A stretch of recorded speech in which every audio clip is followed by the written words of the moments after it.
আসসালামু আলাইকুম, সবাইকে স্বাগতম আমার চ্যানেলে। কেমন আছেন সবাই? আশা করছি সবাই ভালো আছেন। আলহামদুলিল্লাহ আমরাও বেশ ভালো আছি এবং সুস্থ আছি। হাজির হয়ে গেলাম আরেকটি নতুন ভিডিও নিয়ে। তো আজকে এখানে আমি বেগুন ভাজা দিয়ে শুরু করছি, রান্না বাড়া শুরু করে দিয়েছি। তো বেগুন ভাজাটা প্রথমেই করে নিব, তার জন্য এখনই ক্যামেরাটা অন করলাম। তো এখানে আমি বেগুন ভাজার জন্য মশলা মেখে নিচ্ছি। বেগুন ভাজায় বেগুন ভাজা লবণ দিচ্ছি, একটু মরিচ মশলা মেখে নিয়ে এখন এই যে ফ্রাই প্যানে তেল দিয়ে দিলাম, একটু ধনিয়া দিয়ে মাখি নাই এখনো, বেগুনটা মেখে নেই নাই। তো আজকে রান্না করবো হচ্ছে কাসকি মাছ চচ্চড়ি, বেগুন ভাজা দিয়ে।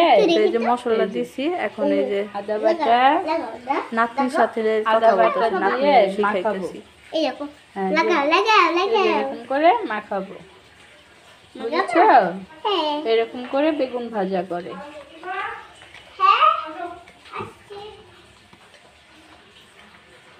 তো মশলা ভালোভাবে মেখে নিচ্ছি, মেখে নিয়ে তারপর ভেজে নিব। আজকে বেশি রান্না বাড়া নাই, রাতের জন্য রান্না করতেছি বেগুন ভাজা আর হচ্ছে কাসকি মাছের চচ্চড়ি। গ্যাস থাকে না তো, সেটা তো প্রতিদিনই বলি, তাই আজ 3 দিন যাবত আরও বেশি গ্যাস থাকে না, রাতে রান্না করতে হয়। রাতে মানে কি সন্ধ্যার আগে আসি রান্না করতে করতে রাত হয়ে যায়। তো এইভাবেই চলছে আমাদের জীবনযাপন, আমাদের দিন রাত। জানি না এটা কবে শেষ হবে এরকম। তার এই যে ডাল বসাই দিছি, ডাল রান্না করব। ডাল তো আমাদের প্রতিদিনই রান্না করতে হয়।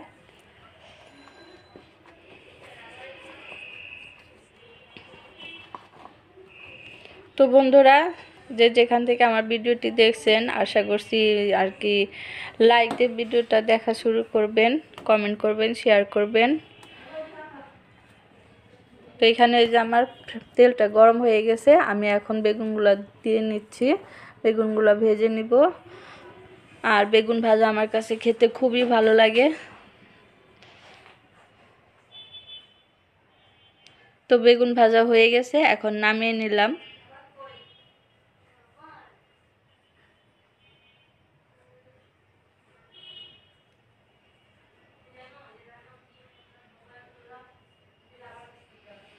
অল্প স্বল্প রান্না, হালকা পাতলা ডাল, কাসকি মাছের চচ্চড়ি করব আলু দিয়ে। আলু কুচি কুচি করে কেটে নিছি, কথাটা আর কি বাজতেছে মুখে। তো এখানে মশলা দিয়ে দিছি ডালের ভিতরে, কাঁচামরিচ, পেঁয়াজ, হলুদের গুঁড়া, লবণ সব দেওয়া শেষ। এখন ঘুঁটা দিয়ে পাগার দিয়ে নিব। আর এই যে সোহাগের আব্বুর ক্ষুধা লেগে কি মানে সন্ধ্যা হয়ে গেছে, আর কিছুক্ষণ পরে আজান দিবে। তো দেখুন এখনও রান্না হয় নাই। তো বেগুনটা ভেজে সোহাগের আব্বুকে খেতে দিয়ে দিলাম।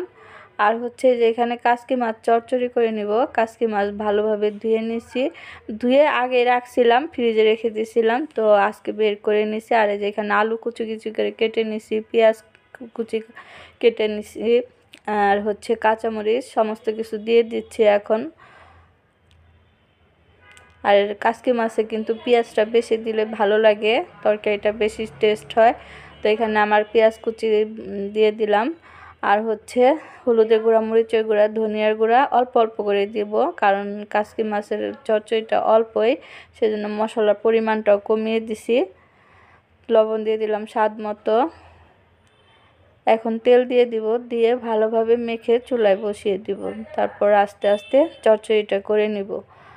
তো বন্ধুরা, এই যে এখানে আমার তেল দেওয়া হয়ে গেছে, আর দেখতেই পাচ্ছেন আমি হাত দিয়ে সুন্দর করে মেখে নিচ্ছি।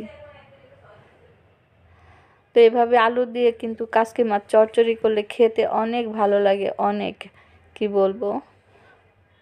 আর এমনি শুধু আর কি পেঁয়াজ দিয়ে করলে সেটা আরও ভালো লাগে। তো অল্প, তো সেজন্য আর একটু আলু কুচি করে দিলে তরকারিটা বাড়ে, মানে সবাই ঠিক মতো খাওয়া যায়।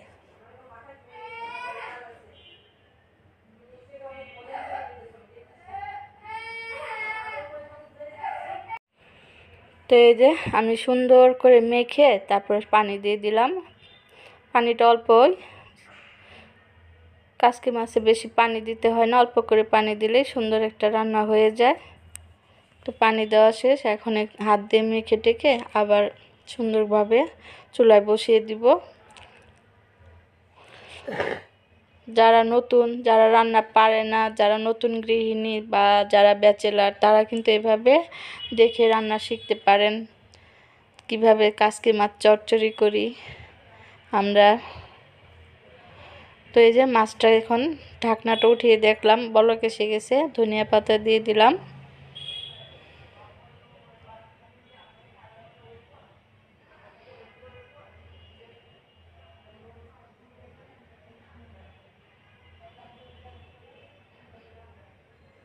তো ধনিয়া পাতা দেওয়া শেষ, এখন আমি আবারও ঢেকে দিয়ে রান্না করে নিব।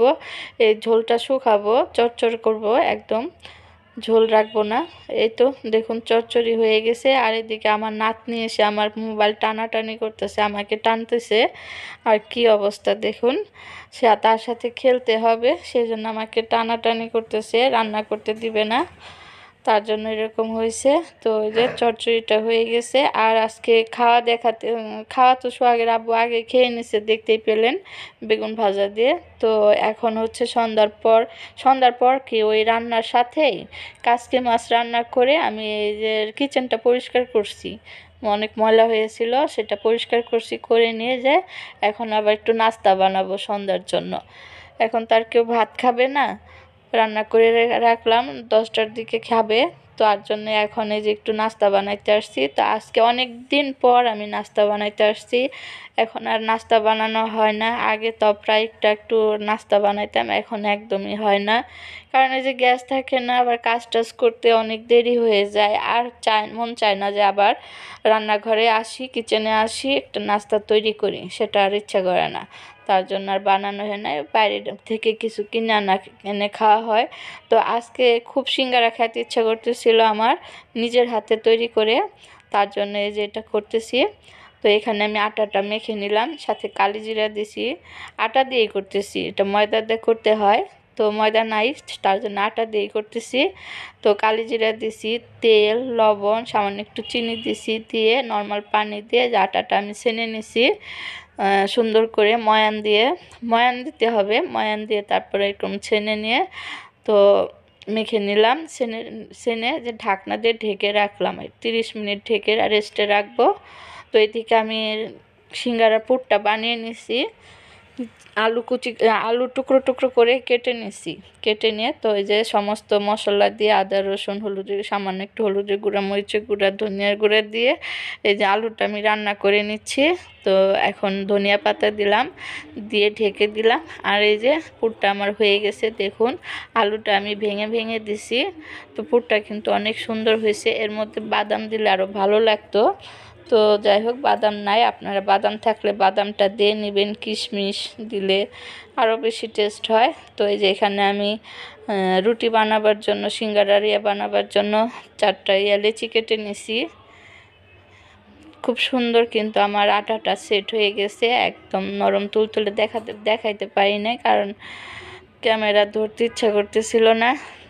তো বন্ধুরা, আমি কিন্তু এদিকে সিঙ্গারা বানানো আপনাদের সাথে শেয়ার করতে পারি নাই, কারণ এক হাতে ক্যামেরা নিয়ে তো এটা করা যায় না। তো এই যে এখন দেখিয়ে দিচ্ছি। আর একটা কথা বলি, আমি কিন্তু সিঙ্গারা বেশি ভালো বানাইতে পারি না, তো যা পারছি আলহামদুলিল্লাহ, মাশাল্লাহ। তো কেমন হয়েছে অবশ্যই আপনারা কমেন্ট করে জানাবেন। তো এই যে এখানে আমি সবগুলা বানিয়ে নিছি, 10টা হয়েছে, 10 পিস সিঙ্গারা হয়েছে।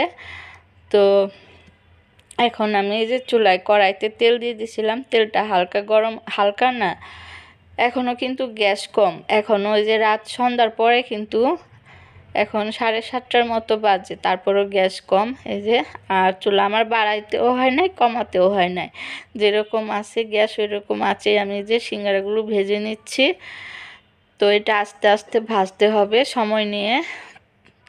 তো বন্ধুরা, এই যে ভাজতে ভাজতে দেখুন ব্রাউন কালার হয়ে গেছে। তো এখন আমি সিঙ্গারাগুলোকে নামিয়ে নেব।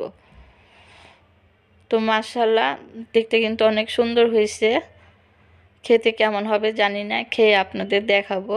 তো ভেজে নেই, সাথেই থাকুন, দেখতে থাকুন শেষ পর্যন্ত। ভিডিওটা কেমন লাগে অবশ্যই কমেন্ট করে জানাবেন, আর আপনাদের কমেন্ট পড়তে আমাদের খুব ভালো লাগে।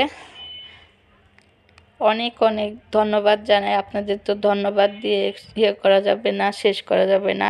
আপনারা কমেন্ট করেন আমার ভিডিও দেখে, তো ভিডিও দেখে শেয়ার করে দিবেন বন্ধুরা। আশা করছি আমার পাশে থাকবেন, আমাকে সাপোর্ট করবেন। আর এই যে বন্ধুরা, আমি সবগুলা সিঙ্গারা কিন্তু এভাবে ভেজে নিছি, আর দেখুন কালারটা কত সুন্দর আসছে। তো এটা পারফেক্ট সিঙ্গারা হয় নাই আমি জানি, কিন্তু খেতে কিন্তু একদম পারফেক্ট সিঙ্গারার মতোই হয়েছে, দেখতে না হলেও খেতে একদম হোটেলের মতো সিঙ্গারাগুলো হয়েছে। তো আপনাদের যদি খেয়ে দেখাতে পারতাম তাহলে বুঝতে পারতেন যে সত্যি এটা হোটেলের মতোই হয়েছে খেতে।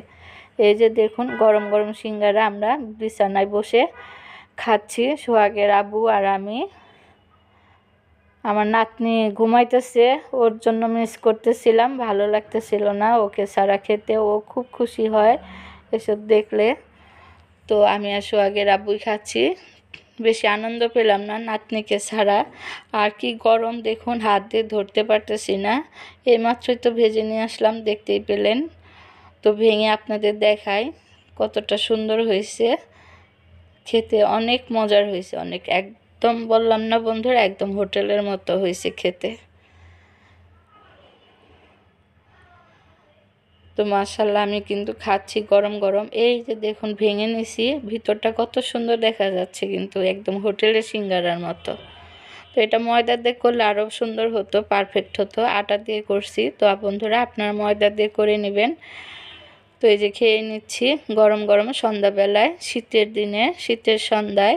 আর এই যে দেখুন সিঙ্গারা খাওয়ার পর আমার নাতনি চলে আসছে, ও খেয়ে নিছে ঘরে, ওদেরটা ঘরে দিয়ে দিছিলাম। আর দাদা নাতনির কি খুনসুটি, কম্বল গায়ে দিয়ে দেখুন কি মজা করতেছে, অনেক ভালো লাগতেছে দেখতে, মাশাল্লাহ।